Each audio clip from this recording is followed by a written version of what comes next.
우리 인생에서 가장 중요한 것, 내가 가장 중요하게 생각하는 것이 여러분은 뭐가 있습니까?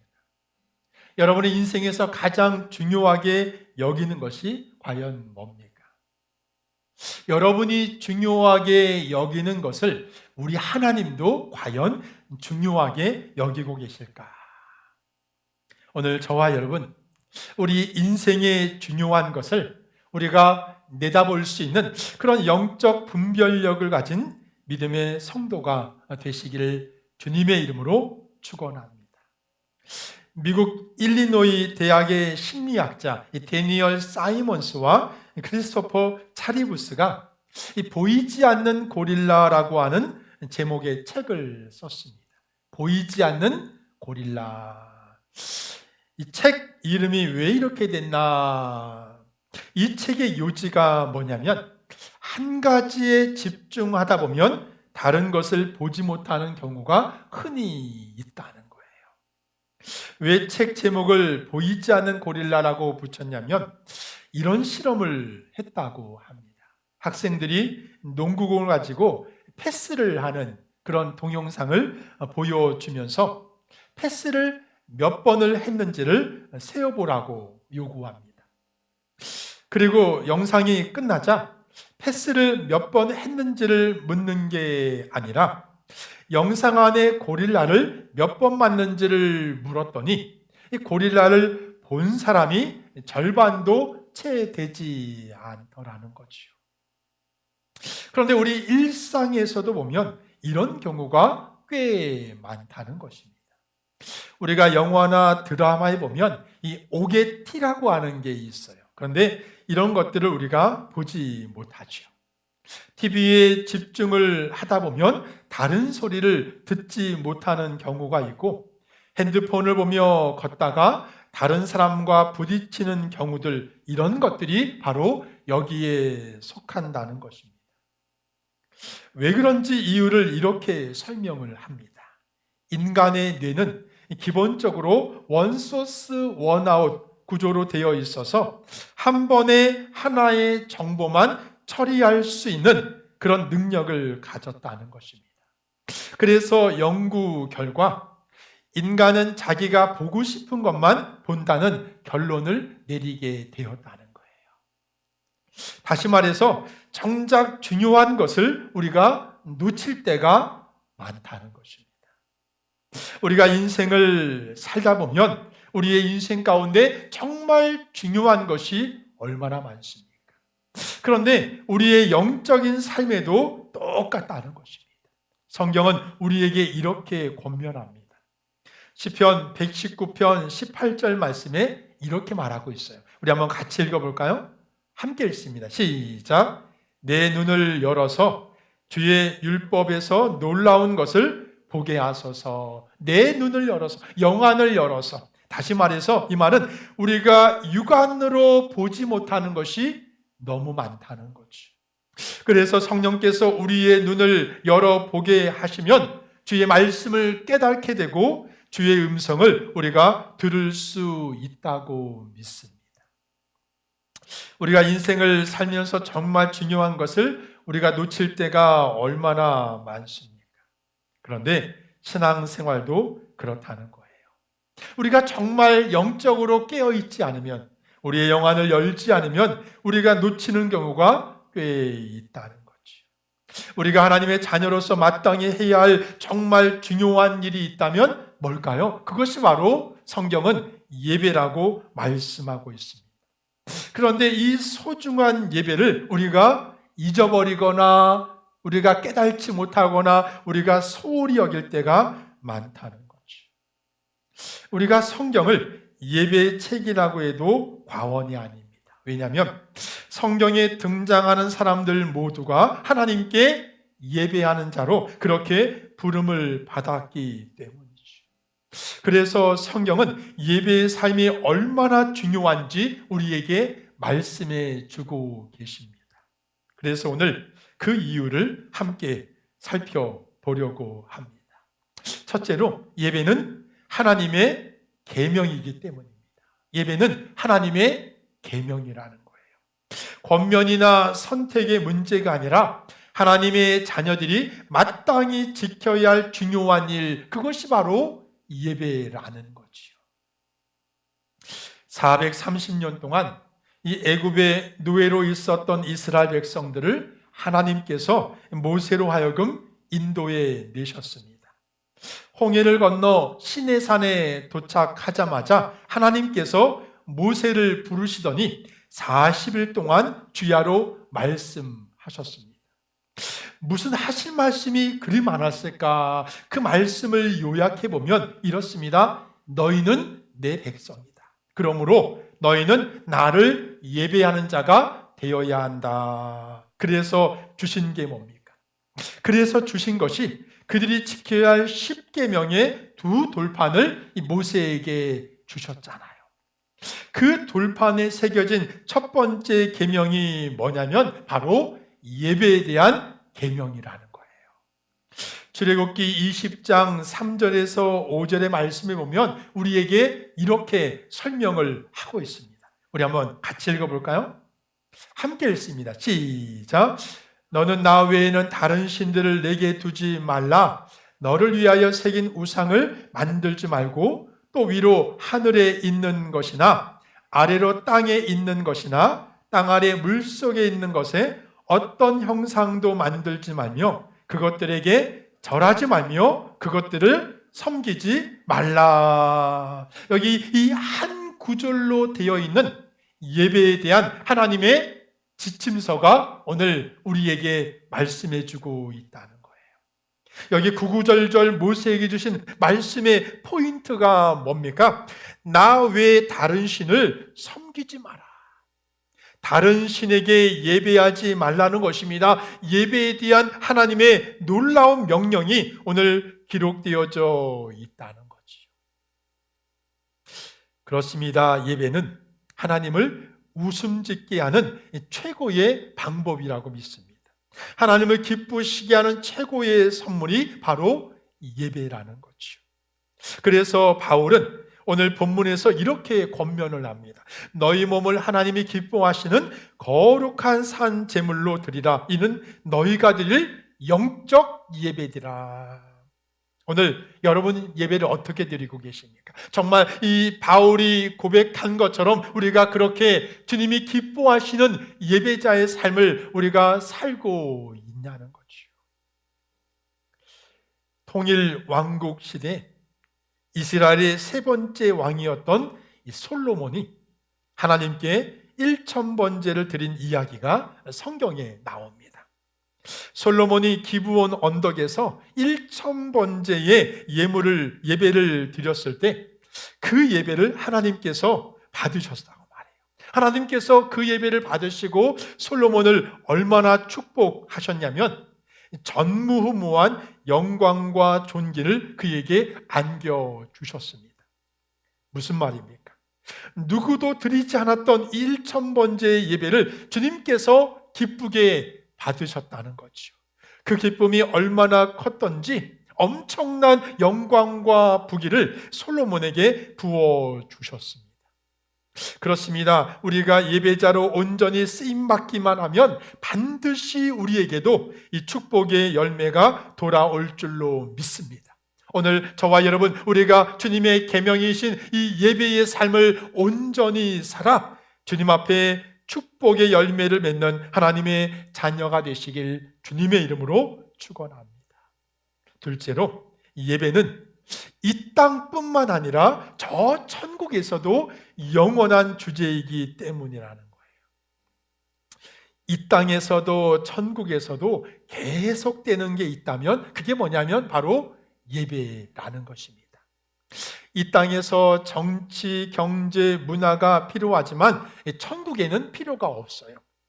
경제 활동이 얼마나 중요합니까? 우리가 먹고 살기 위해서는 이 경제 활동이 중요한데, 그런데 천국에서는 그것도 필요가 없다는 거죠.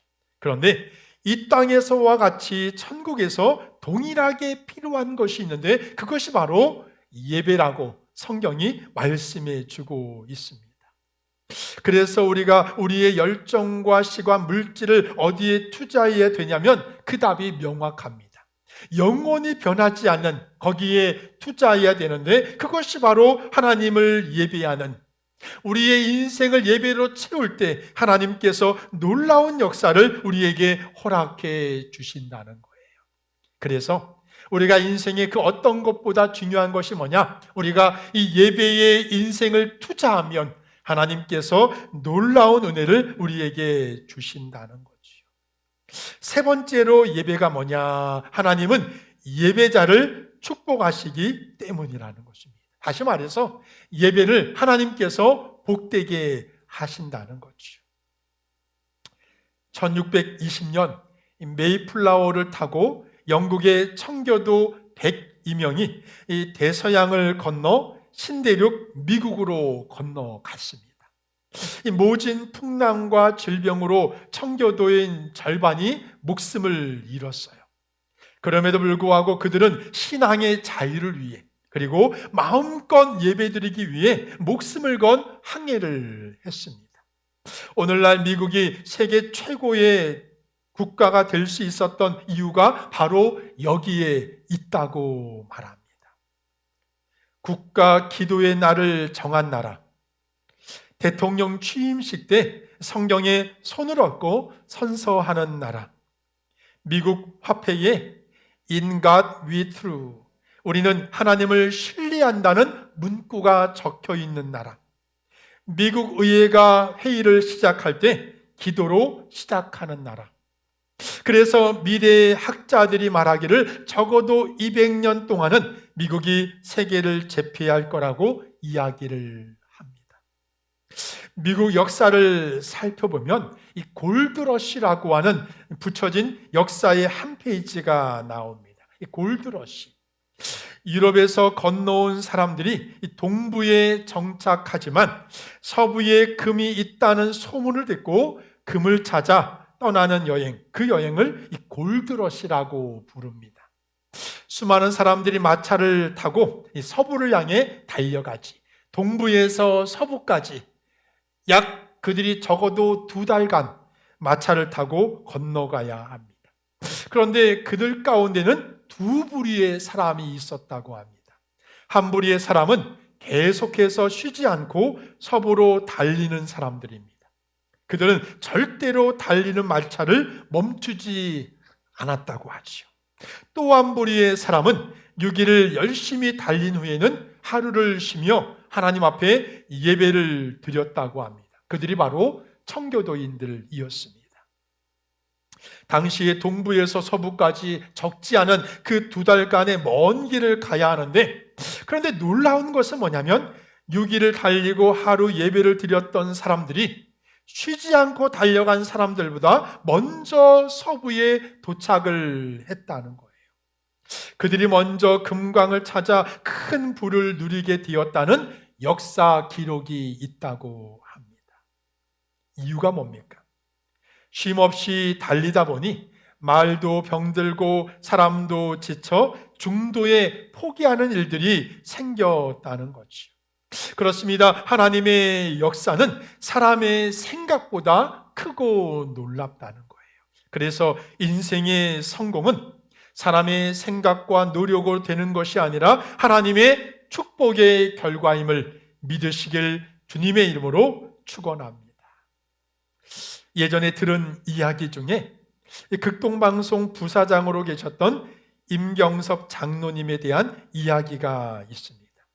이 임경섭 장로님이 해병대 2등병으로 입대했다가 해병대 사령관을 지내신 분이라고 합니다. 그런데 이분이 준장으로 계실 때 주일날 아침 청와대에서 긴급 회의가 열렸습니다. 그런데 그때 청와대 옆에 있는 어느 교회에서 종소리가 들려왔습니다. 종소리를 들은 장로님이 예배를 드려야 한다는 간절한 마음에 자신의 인사권을 쥐고 있는 대통령에게 이렇게 말했다고 합니다. 각하, 오늘은 예배를 드리는 주일입니다. 예배를 드리기 위해 먼저 일어나도 되겠습니까? 그러자 대통령이 어이없다는 듯이 장군은 오늘 회의가 얼마나 중요한지 모릅니까? 아니, 오늘 하루는 예배를 빠지시오. 그랬더니 이 장로님이 절대 물러서지 않았다고 합니다. 예배를 빠질 수 없습니다. 전 반드시 예배를 드려야 합니다. 그 말에 대통령이 화가 나서 꼭 드려야 한다면 당신 어깨에 있는 별을 떼놓고 가시오. 그랬더니 이 장로님이 단호하게 어깨에 있는 계급장을 내려놓고 자리를 나왔다고 합니다.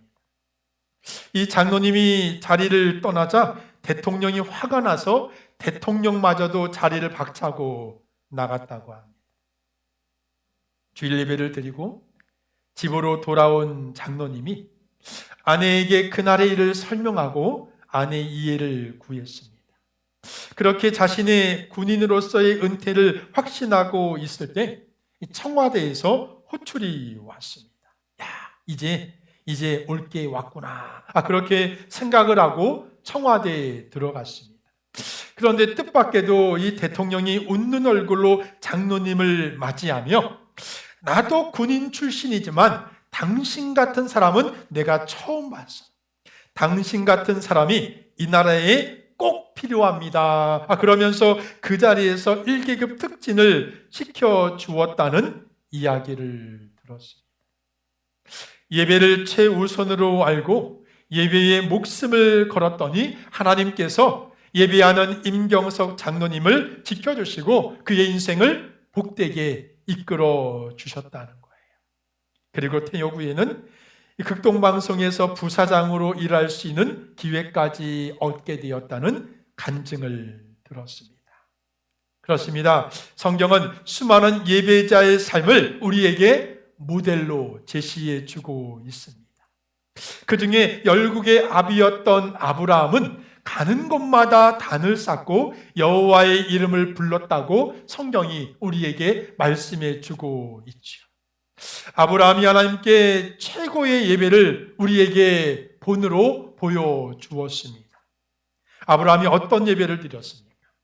모리아 산에 100세에 낳은 아들 이삭을 아낌없이 하나님께 번제의 예물을 드립니다. 칼을 들어 아들 이삭을 번제로 드리려는 순간 하나님께서 이렇게 말씀을 하십니다. 아브라함아, 아브라함아, 그 아이에게 내 손을 대지 말라. 이제야 내가 하나님을 경외하는 줄을 내가 아노라. 내가 하나님을 경외하는 줄을 내가 알게 되었다고. 이 말은 아브라함이 하나님께 진정한 인정받는 진짜 예배를 주님께 드렸다는 거지. 아브라함이 드린 최고의 예배가 아브라함을 믿음의 조상, 아브라함을 열국의 아비, 아브라함을 복의 근원이 되게 하셨다고 믿습니다. 오늘 예배의 삶이 우리에게 있기를 원합니다. 예배의 삶이 우리에게 놀라운 축복을 허락해 주신다고 믿습니다. 예배의 삶이 이스라엘 땅을 축복의 땅으로 바꾸어 놓았습니다. 예배를 중요하게 여겼던 지도자들이 그 땅에 있었기에 이스라엘 땅이 복의 땅을 누리게 되었다는 거지. 모세가 예배의 삶을 살았습니다. 이스라엘의 왕 다윗이 예배의 삶을 살았습니다.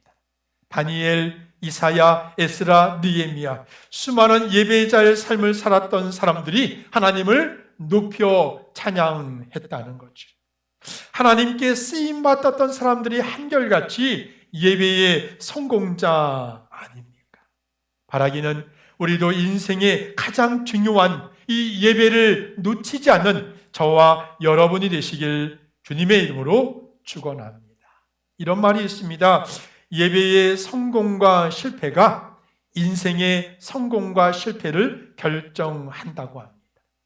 나라의 흥망성쇠가 예배에 있음을 역사가 우리에게 말씀해 주고 있다는 거죠. 오늘 우리의 가정 안에도 예배가 아닙니다.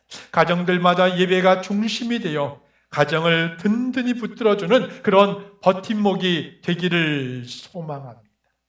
저는 예배를 이렇게 정의하고 싶습니다. 예배는 축복을 싣고 가는 열차와 같다는 것입니다.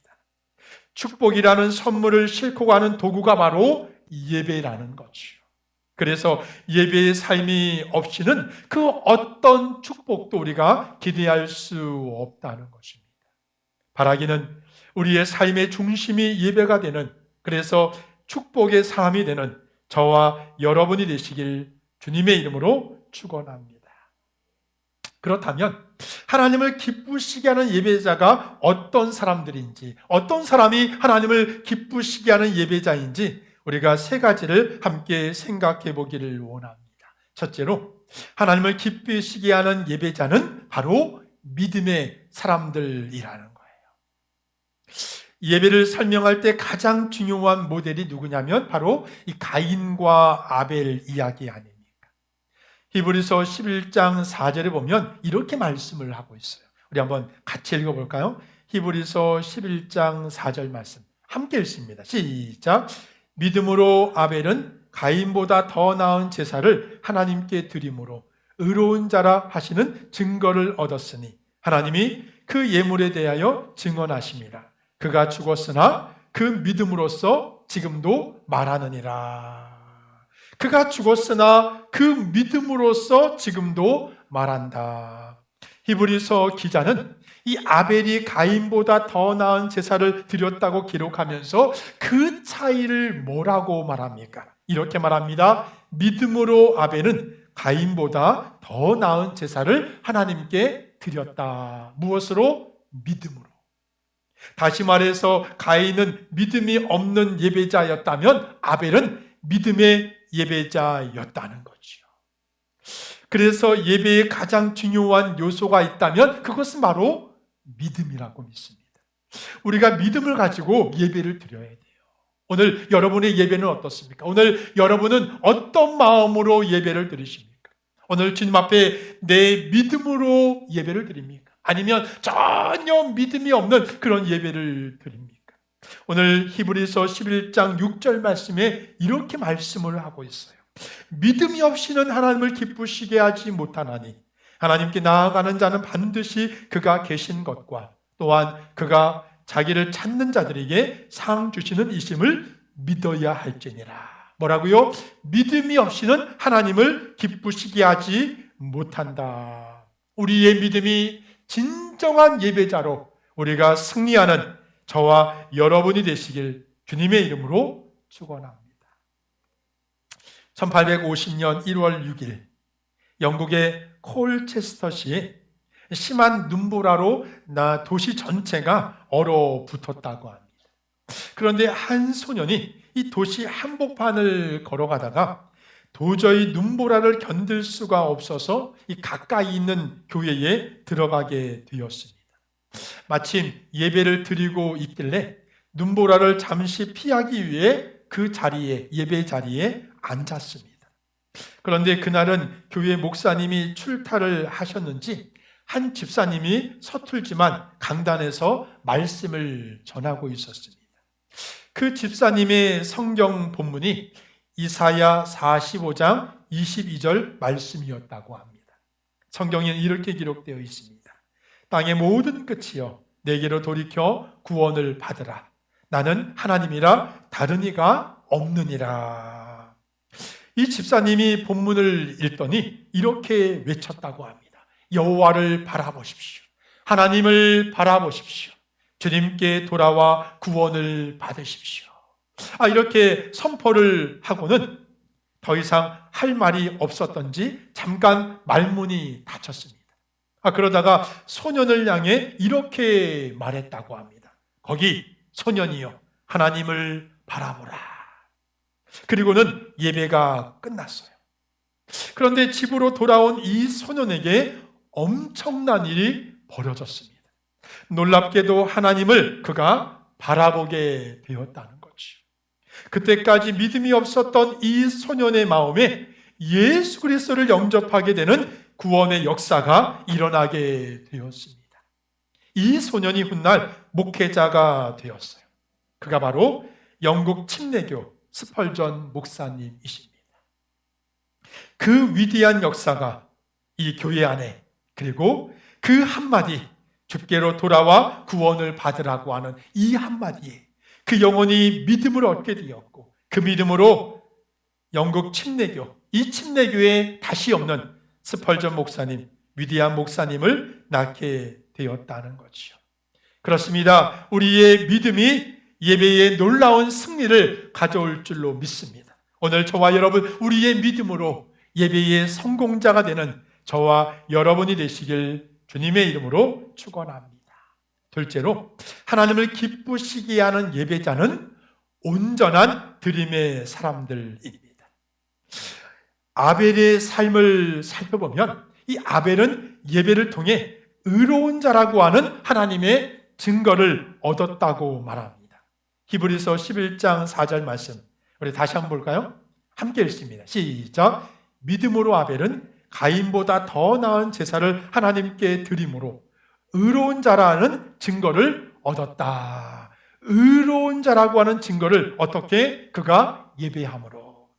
여기서 말하는 증거가 뭐냐면 하나님께 드린 제물에 대해서 하나님께서 그를 인정하셨다는 거예요. 아, 얘가 진짜 예배에 진짜 예물을 드렸구나. 하나님께서 그것을 인정하셨다는 거죠.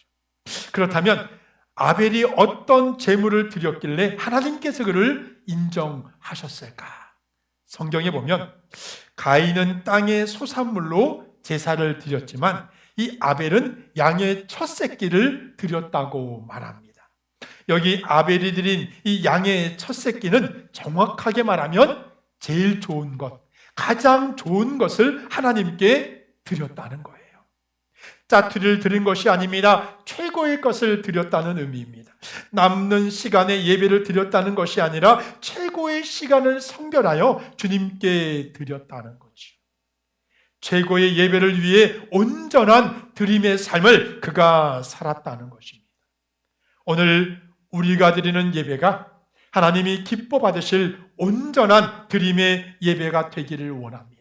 주님께서 내 예배를 받으시도록 우리가 온전한 드림의 삶을 사는 저와 여러분이 되시길 주님의 이름으로 축원합니다.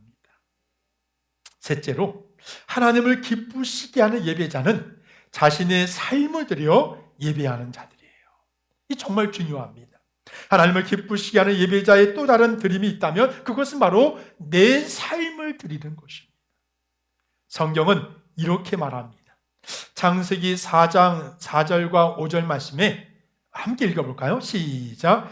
여호와께서 아벨과 그의 제물은 받으셨으나 가인과 그의 제물은 받지 아니하신지라. 다시 말해서 하나님께서 아벨 자신과 그의 제물은 받으셨지만 가인의 인격과 제물은 거절하셨다는 거죠.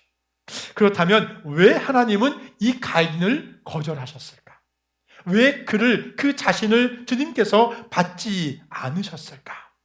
요한일서 3장 12절에 보면 가인을 이렇게 규정하고 있습니다. 우리 같이 읽어볼까요? 시작. 가인같이 하지 말라. 저는 악한 자에게 속하여 그 아우를 죽였으니. 가인이 어떤 사람이라고 말합니까? 그가 악한 자에게 속한 사람이라고 말합니다. 그가 악한 자라는 거지요. 이 말을 더 정확하게 표현하면 가인이 아벨을 죽여 그가 살인자가 된 것이 아니라 그는 이미 살인자의 기질을 가지고 있었기 때문에 사람을 죽일 수 있었다는 거예요. 죄를 지어 죄인이 된 것이 아니라 죄인이기 때문에 죄를 지었다는 거죠. 다시 말해서 그 사람의 인격이 온전하지 않으면 아무리 화려한 예배를 드릴지라도 그 예배를 하나님께서 받지 않으신다는 것입니다. 오늘 저와 여러분, 우리의 삶을 드릴 수 있는, 우리의 삶이 주님 앞에 온전하여 우리의 삶 전체를 주님 앞에 드릴 수 있는 그런 예배자, 그 예배를 하나님께서 받으실 줄로 믿습니다. 어느 수도원에 한 젊은 수도사가 들어왔습니다. 그는 열심히 성경을 읽고 기도도 열심히 했습니다. 하루는 이 원장 수도사를 찾아가 이렇게 말을 합니다. 저는 매일 말씀을 묵상하는데 읽고 나면 금방 잊어버립니다. 이렇게 계속 읽는 것이 무슨 의미가 있을까요? 그러자 원장 수도사가 이렇게 말을 합니다. 저기 숯을 담았던 바구니를 가져다가 강에 가서 물을 좀 떠오라고. 이 젊은 수도사가 이상했지만 그대로 순종했습니다. 숯을 담았던 바구니면 얼마나 지저분합니까? 그런데 거기에 물을 떠오라고 하니까 좀 이상했지만 그래도 순종을 했어요. 그런데 물을 떠오려고 했지만 이 바구니의 물이 다 새어버리는 겁니다. 몇 번을 반복해도 결과는 똑같았습니다. 그래서 그가 지쳐서 이렇게 말합니다. 아무리 해도 물을 가져올 수가 없습니다. 이건 헛수고 아닙니까? 그러자 원장 수도사가 이렇게 말을 합니다. 바구니를 한번 보아라. 이 젊은 수도사가 바구니를 보니 검게 그을려 있던 바구니가 어느새 깨끗하게 되어 있더라는 거죠. 그때 원장 수도사가 말합니다. 말씀도 이와 같다. 다 기억하지 못하는 것 같아도 계속 읽는 가운데 우리의 마음이 깨끗해지고 우리가 변화된다. 우리의 예배도 마찬가지입니다. 아무 의미 없이 드리는 예배 같지만 우리가 예배를 온전히 드리면, 우리가 예배의 삶을 살아가면, 우리가 진정 주님 앞에 예배하는 자가 되면 우리의 삶도 놀랍게 변화되는 놀라운 은혜를 맛보게 될 줄로 믿습니다. 오늘 저와 여러분, 우리의 삶이 예배가 되어 주님 앞에 진정한 예배자로 삶의 놀라운 변화와 풍성한 은혜를 누리는 하나님의 자녀가 되시길 주님의 이름으로 축원합니다. 예전에 섬기던 교회에서 주일날 30명가량 모여 예배를 드리는 농아인 예배를 인도한 적이 있었습니다. 농아인 담당 사역자의 부재로 예배 인도를 하게 되었는데 그날따라 수와 통역도 없이 예배를 드리게 되었습니다. 예배가 끝나고 한 농아인과 함께 이야기를 나누는 중에 이렇게 말했습니다. 예배를 드리기는 했어도 수와 통역이 없어서 얼마나 답답했습니까? 그러자 이분이 이렇게 대답을 하는 겁니다. 소리를 못 듣는 게 아닙니다. 저는 찬양대의 천사 소리를 듣습니다. 목사님의 모습에서 주님의 음성을 듣습니다. 그리고 예배에 꼭 참석하는 이유는 내 이웃에게 내가 주님 편에 있음을 보여주기 위해서입니다. 이분은 진짜 예배를 드린 것입니다. 예배를 그냥 듣기 위해서가 아니라 주님 앞에 드리기 위해서 주님 앞에 예배했던 거죠. 오늘 우리는 어떻습니까? 오늘 우리가 진짜 예배의 삶을 살고 있냐는 것입니다. 우리가 진짜 변화되는 삶을 살고 있냐는 것입니다. 예배는 축복을 싣고 가는 열차와 같습니다. 바라기는 오늘 우리 교회의 모든 성도들이 이 축복을 싣고 가는 열차의 승객이 되기를 소망합니다. 우리가 드리는 예배가 하나님을 기쁘시게 하고 우리의 삶에 소망이 넘치고 기적을 맛보고 회복을 경험하는, 그래서 우리 예배가 축제가 되는 저와 여러분이 되시길 주님의 이름으로 축원합니다.